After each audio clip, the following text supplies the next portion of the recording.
This is Never Down, Never Out with T.R. Matson.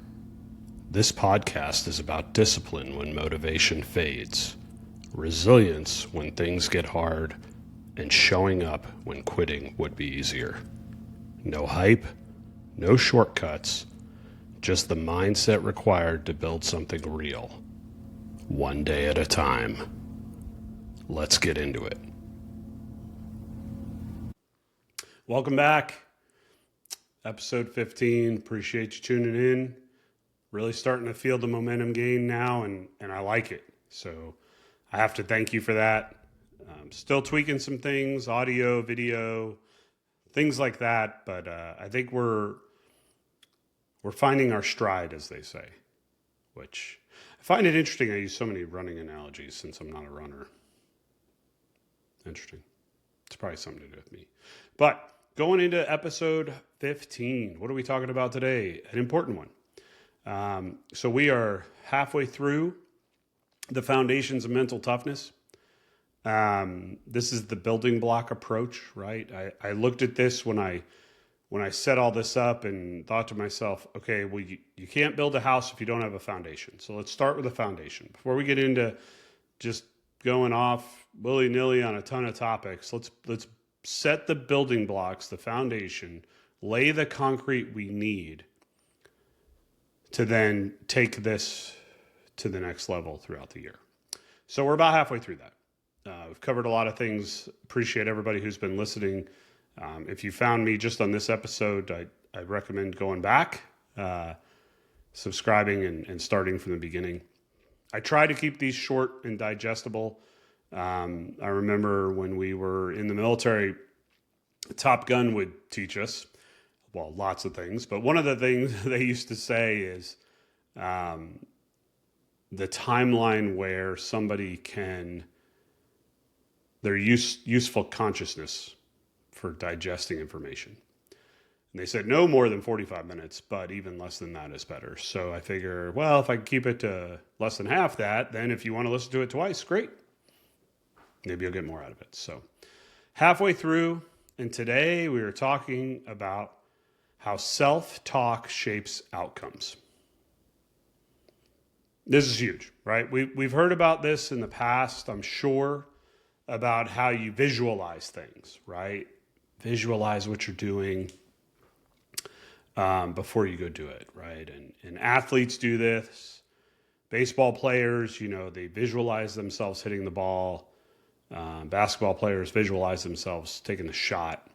There are countless examples through history of successful professionals visualizing what they're about to attempt before they attempt it. And the reason why it works is because of how powerful our mind is. If you think about it, if we stick with an aviation theme, everybody, and if you haven't, Google it and you'll find it, but I think almost everybody has watched the Blue Angels prepare for a show. And they sit around a table and they have their eyes closed and they have their hands on the stick and throttle just like it would be in the jet. And the boss is talking through the maneuvers just like he will in the show. And you could see every pilot moving their bodies just like they're going to do, just like they prepared to do, but just like they're going to do shortly in front of thousands of people. They're visualizing what they're going to do. But in their minds, it's that self-talk that they're doing. It's the same thing. In their minds, they're telling themselves that they can do what they've prepared to do. And that's what gives them a shot to do it. And when they operate on the level that they operate on, inches from other aircraft, in an extremely dangerous environment, it is critical that they do this. The last thing the Navy, the team, or any of the spectators below would want is a Blue Angel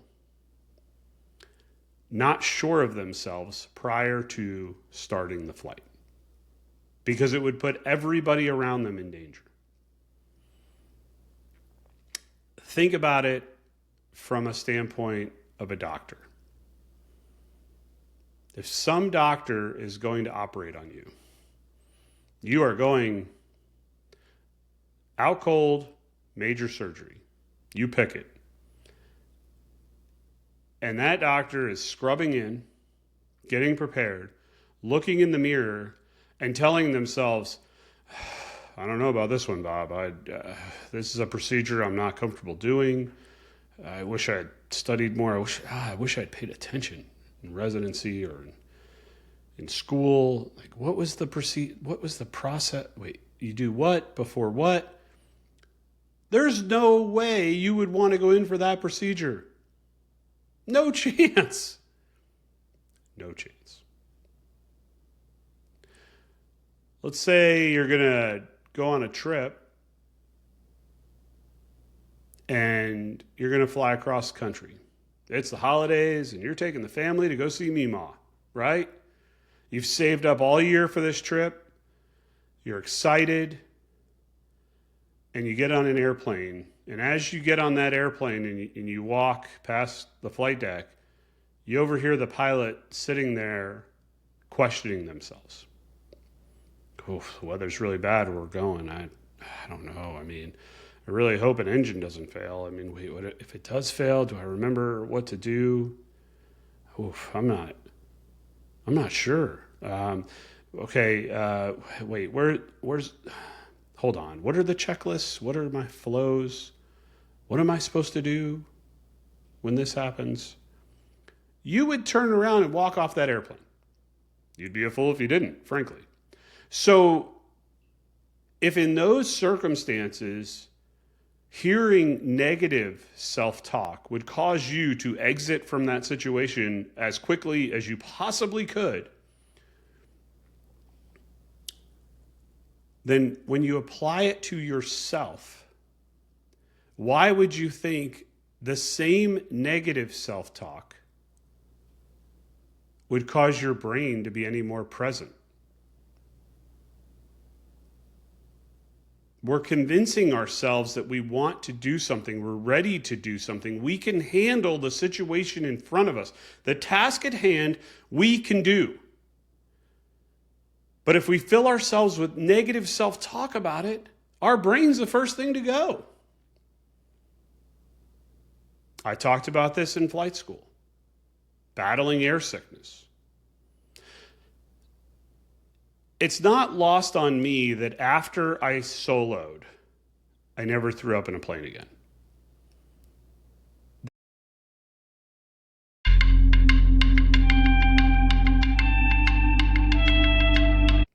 That was our first glitch. For some reason, we just had our first major glitch, and I'm excited about it. I don't even know if I'm going to edit it out. You're going to see a glitch on this video, and I'm excited. It's not going to be perfect. But let me get back to where I'm at. The statistical chance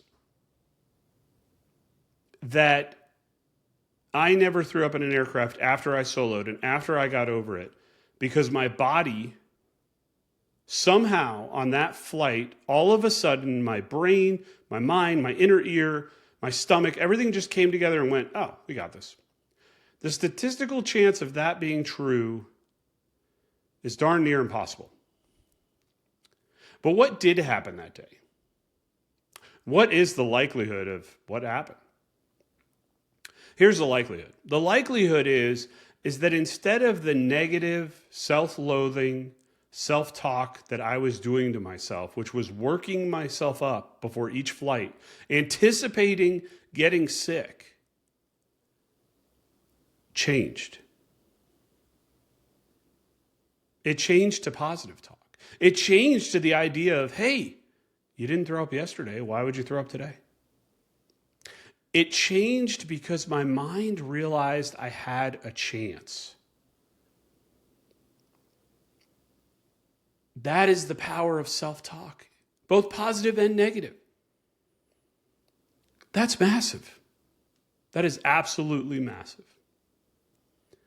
Because if we know how valuable self-talk is, if we know that I can just speak things and positivity into my world, and it will have some effect over what I'm dealing with. It might not fix everything. I can't speak everything into existence. I can't sit here and go, man, I just feel like $1 billion is going to fall on the floor over there. It's not going to happen. It'd be nice, but it's not going to happen. But if I understand that I can have positive self-talk and get my brain on board, to get my body on board, to get my butt moving and put in the effort, I have a fighting chance of achieving anything I want to achieve. But on the other side, if I'm negative, if I'm self-loathing, if I'm an Eeyore, if I'm woe is me, if I'm having a constant pity party, and that's going on, and that conversation is repeating over and over and over again in my mind, I don't stand a chance. I'm done. I've lost the game before it started. That is the power of self-talk. That is the intensity at which how you speak to yourself about the task at hand, at how you speak to yourself about the circumstances in front of you, how you speak to yourself about how you view yourself has such a massive impact on where you're going. Massive. So today, as we sit here and we look at where we're at, we're building foundations, we have to realize that part of that foundation is how we speak to ourselves. Part of that foundation is the conversations that we are going to have the most. Because self-talk is the conversation that happens more than anything else. You talk to yourself more than you do your spouse, or your siblings, or your kids, or your friends, or your coworkers. Because you're with yourself 24 hours a day. So if as you sit here and you have these important daily, hourly conversations with yourself, what you say to yourself is far more important than what you say to anybody else. Because if I believe I can accomplish something, and I tell myself that I can accomplish something, who's to say that I can't accomplish something?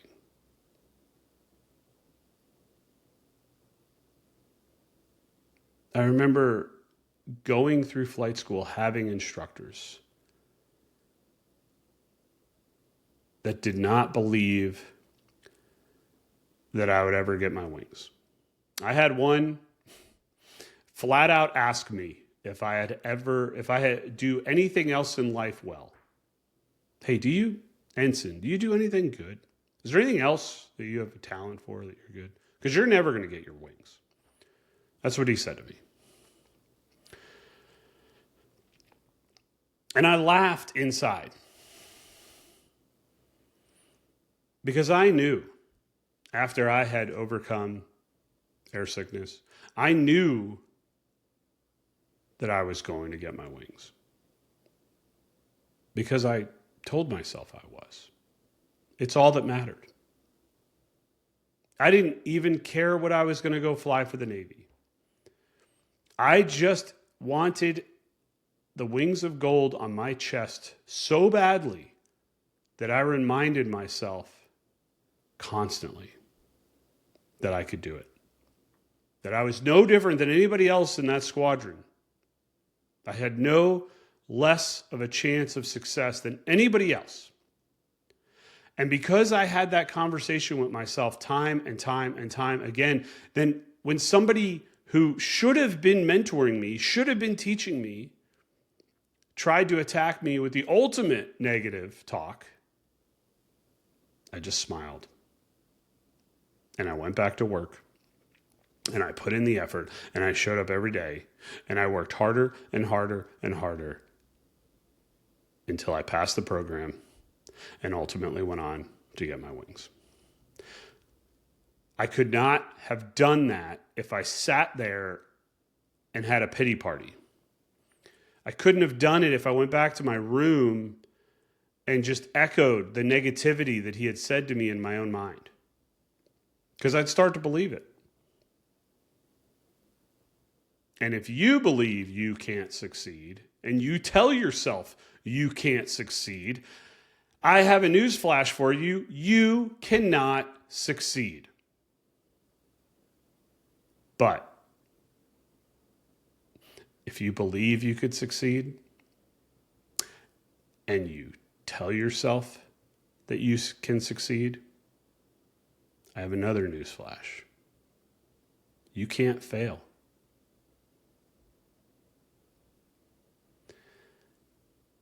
Think about it today.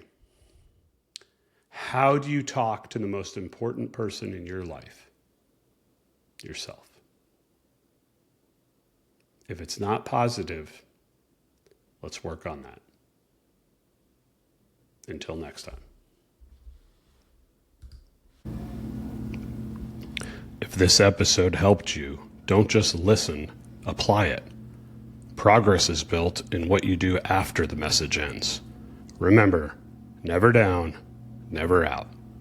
I'll see you tomorrow.